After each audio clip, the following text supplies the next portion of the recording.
Congratulation. Kulathupuzha പഞ്ചായത്തിൽ ഇവിടെ എങ്ങും ഒരു ബാസ്കറ്റ് കോർട്ടോ ഒന്നും ഇല്ലാത്തൊരവസ്ഥയാണ്. അപ്പം ആദ്യമായിട്ട് കളിക്കാൻ പ്രചോദനം കിട്ടിയത് എവിടെ നിന്നായിരുന്നു? ഞാൻ സെൻറ്റ് ജോൺസിൽ എൻ്റെ ഒരു ഫ്രണ്ട് വിളിച്ച് അങ്ങനെ പോയതാണ്. അപ്പം അവിടെ ജസ്റ്റിന് അച്ഛനുണ്ട്. അപ്പം അച്ഛൻ വിളിച്ച് പ്രാക്ടീസ് തുടങ്ങി. ഹൈറ്റ് കണ്ടിട്ട് ഇങ്ങനെ വിളിച്ചു. ഹൈറ്റ് കണ്ടിട്ടാണ്. പിന്നെ സ്കൂളിൽ ഓടാനൊക്കെ പോകുന്നുണ്ട്. വേറെ സ്പോർട്സ് ഇനങ്ങളൊക്കെ ഉണ്ടായിരുന്നു. ശബരിയിൽ അത്ലറ്റിക് മീറ്റ്സിനൊക്കെ ഓടാം. ശരി. അത് കഴിഞ്ഞിട്ട് ഇവിടുന്ന് 10ാം ക്ലാസ് കഴിഞ്ഞിട്ട് അല്ല, അവിടുന്ന് 8th ഞാൻ സ്പോർട്സ് കൗൺസിലിൻ്റെ സെലക്ഷൻ ഇറങ്ങിയായിരുന്നു. അവിടെ ഞാൻ കൊരേറ്റീസി പോയി, ട്രിവാൻഡ്രത്ത്. അവിടെ നിന്നിട്ട് പിന്നെ റെഗുലറായിട്ട് പ്രാക്ടീസ് തുടങ്ങി. പിന്നെ അവിടുന്ന് +2 കഴിഞ്ഞു. പിന്നെ മാറിവാൻസിൽ പോയി. പിന്നെ ഇപ്പം അൽഫോൺസ കോളേജ് പാല. മാറിവാൻസിൽ +2 ഡിഗ്രി. ഇപ്പം മോളിപ്പം പഠിച്ചുകൊണ്ടിരിക്കുന്നത് അൽഫോൺസ കോളേജ്. ഓക്കെ. അപ്പം സ്റ്റേറ്റ് ലെവലിൽ എത്ര വർഷമായിട്ട് കളിക്കുന്നുണ്ട്? ഞാൻ 8ാം ക്ലാസ്സിൽ തന്നെ എനിക്ക് കളി തുടങ്ങിക്കഴിഞ്ഞാൽ സ്റ്റേറ്റ് കിട്ടിയായിരുന്നു. ഓക്കെ. അത് കഴിഞ്ഞിട്ട് ഇപ്പം നാഷണൽ ലെവലിലോ പോയി കേരളത്തിന് വെള്ളി മെഡൽ നമുക്ക് കിട്ടി. ഒരുപാട് സന്തോഷമുണ്ട്. നമ്മുടെ ചിന്നു കോശിയാണിത്. ചിന്നു കോശി ഈ കഴിഞ്ഞ ദേശീയ ഗെയിംസിൽ വനിതാ വിഭാഗത്തിൽ ബാസ്കറ്റ് ബോളിൽ കേരളത്തിന് വെള്ളി നേടിക്കൊടുത്ത പ്രധാനപ്പെട്ട ഒരു വ്യക്തിയാണ് നമ്മുടെ ചിന്നു കോശി. കുളത്തുപുഴക്കാരിയാണ്. അതുകൊണ്ടാണ് ഞങ്ങൾ തമ്മിൽ ഒരേ നാട്ടുകാരാണ്. പിന്നെ അതുപോലെ തന്നെ ഈ നാഷണൽ ഗെയിം കളിക്കുന്ന സമയത്ത് ഫൈനൽ കളിക്കുമ്പോൾ ശക്തരായ എതിരാളികളാണ് തെലുങ്കാന. ഏതെങ്കിലും ഒരു ടൈമിൽ മത്സരം മാറ്റിമറിച്ച് 1ാം സ്ഥാനത്തെത്തുന്നല്ലോ.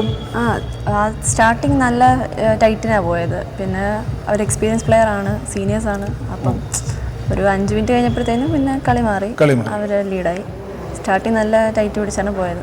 അത് ഞങ്ങൾക്കൊരു ഇതായിരുന്നു. കാരണം ഞങ്ങൾ അത്രയും പിടിക്കുമെന്ന് ഞങ്ങൾ വിചാരിച്ചില്ല അവരായിട്ട്.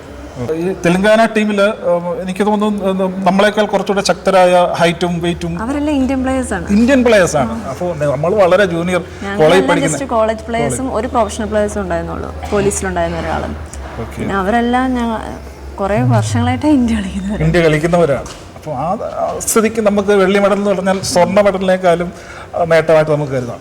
മോള് നന്നായിട്ട് ബാസ്കറ്റ് ബോൾ കളിക്കും. പക്ഷേ മോളുടെ പപ്പ മമ്മി ആരെങ്കിലും ഈ രംഗത്ത് നേരത്തെ കളിച്ചിട്ടുണ്ടോ? ബാസ്കറ്റ് ബോൾ ആരും കളിച്ചിട്ടില്ല. അപ്പം 7ാം ക്ലാസ്സിൽ സെൻറ്റ് ജോൺസ് സ്കൂളിൽ നിന്ന് കിട്ടിയ ആ ഒരു പ്രചോദനമാണ് ഇന്ന് നമുക്ക് കിട്ടിയിരിക്കുന്ന നാഷണൽ ലെവലിൽ പോയി കളിക്കുന്ന ചിന്നു കോശി നമുക്ക് ലഭിച്ചത്. കുട്ടിക്കാലത്ത് കിട്ടിയ ആ ഒരു പ്രചോദനത്തിൻ്റെ പുറത്താണ് നമുക്ക് ഇന്ന് ചിന്നു കോശി നമ്മുടെ മുമ്പിൽ ഇങ്ങനെ നിൽക്കുന്നത്. ഇനി തിരിച്ച് തുടർന്നുള്ള മത്സരങ്ങൾ വേറെ ഉണ്ടെന്ന്. ഇനിയും ഓൾ ഇന്ത്യ യൂണിവേഴ്സിറ്റി ഗെയിംസ് ഉണ്ട്. പിന്നെ അണ്ടർ-23 വരുന്നുണ്ട്. അണ്ടർ-23 നാഷണൽസ് ആസാമിൽ വെച്ചാണ്. ഓക്കെ. അത് അടുത്ത നടക്കുന്ന മത്സരം എവിടെ വെച്ചാണ്? അടുത്തത് ഓൾ ഇന്ത്യ കുരുക്ഷേത്ര യൂണിവേഴ്സിറ്റി. ഏത് സ്ഥലത്ത് വെച്ചാണ് നടത്തുന്നത്? ഹരിയാന. ഇപ്പം നിങ്ങൾ നാഷണൽ ഗെയിം കഴിഞ്ഞത് എവിടെ വെച്ചായിരുന്നു? ഉത്തരാഖണ്ഡ്. ഓക്കെ. അപ്പോൾ ഇനിയും വരാൻ പോകുന്ന മത്സരങ്ങൾക്ക് വേണ്ടി പ്രത്യേകം പ്രാക്ടീസോ അങ്ങനെ വല്ലതും ഉണ്ടോ? ഡയറക്റ്റും കളിക്ക് പോകാം? ഇല്ലില്ല. ഞാൻ അടുത്ത ഈ 14th ക്യാമ്പ് തുടങ്ങും. അസംഷൻ കോളേജ് വെച്ച് NG യൂണിവേഴ്സിറ്റിയുടെ ക്യാമ്പ് തുടങ്ങും. അപ്പം അത് കഴിഞ്ഞ് അണ്ടർ-23 ക്യാമ്പ് ഇതുവരെ പറഞ്ഞില്ല. അത് ഉടനെ തന്നെ കാണും. മോള് പഠിക്കുന്ന കോളേജിൽ നിന്ന് വേറെ സ്റ്റുഡൻസ് ഉണ്ടോ? എൻ്റെ ഒരാളും കൂടി ഉണ്ട്, കൃഷ്ണപ്രിയ. എൻ്റെ കൂടെ ഇപ്പോൾ നാഷണൽ ഗെയിംസിലുണ്ടായിരുന്നു. ഫ്ലൈറ്റിലാണോ പോയത് അതോ ട്രെയിൻ? കേരള സ്പോർട്സ് കൗൺസിൽ ഈ വട്ടം കേരള ഗവൺമെൻറ് ഞങ്ങൾക്ക് ഫ്ലൈറ്റ് അനുവദിച്ചിട്ടുണ്ടായിരുന്നു. ഓക്കെ. അതിന് നമുക്ക് പ്രത്യേകം ചിലവുണ്ടോ? ഇല്ലില്ല, എല്ലാം കേരള അവർ തന്നെ എല്ലാം എടുത്ത് അങ്ങോട്ടും ഇങ്ങോട്ടും എല്ലാം. ഓക്കെ. പിന്നെ നമ്മൾ നേട്ടങ്ങൾ കൊയ്യുക എന്നുള്ളതാണ് നമ്മുടെ അടുത്ത ലെവൽ. എന്താണ് ഇത് ഈ സ്പോർട്സുമായിട്ട് ബന്ധപ്പെട്ട് ഈ കളിയുമായിട്ട് ബന്ധപ്പെട്ട് അങ്ങ് തുടരാനാണോ അതോ വേറെ എന്തെങ്കിലും? ഇല്ലില്ല, ഞാൻ ഫ്യൂച്ചർ ഇത് പ്രൊഫഷണലാക്കി എടുക്കാനാണ്. ഓക്കെ. സിസ്റ്റേഴ്സൊക്കെ? ഒരു ചേച്ചി ഇവിടെ കാനഡയിലാണ്. ഇളയാള് എറണാകുളത്ത് എഞ്ചിനീയറിംഗ് പഠിക്കുന്നു. ഓക്കെ. അപ്പം മോള് നടുക്കുള്ള? ഓക്കെ. അവർക്ക് സ്പോർട്സുമായിട്ട് എന്തെങ്കിലും? അവർ സ്കൂളിലേക്ക് ഇങ്ങനെ ഓടാൻ പോകും. അല്ലാതെ ആരും എനിക്ക് മാത്രമേ ഒരു ചാൻസ് കിട്ടുകയുള്ളൂ ശരിക്കും പറഞ്ഞാൽ പോകാനായിട്ട്. സെൻറ്റ് ജോൺസിൽ ഇങ്ങനെ വിളിച്ചുകൊണ്ട്, അല്ലെങ്കിൽ ഞാനും ഇങ്ങനെയൊക്കെ എഞ്ചിനീയറിംഗ് പഠിച്ചിട്ടുണ്ടെന്ന്. അതെ. ഏതായാലും നാട്ടിൽ വരുമ്പം വലിയൊരു ശൂന്യതയാണ് അനുഭവപ്പെടുന്നത്.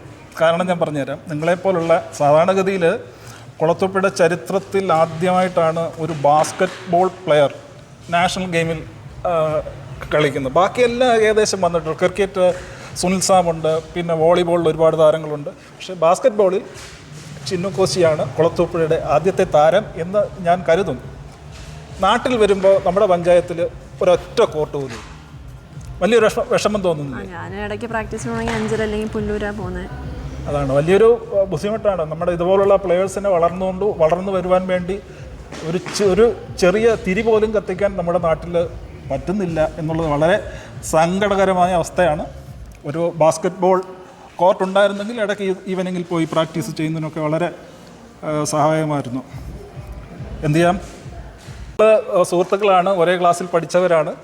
അപ്പം കോശിയുടെ രണ്ടാമത്തെ മകളാണ് ചിന്നു കോശി.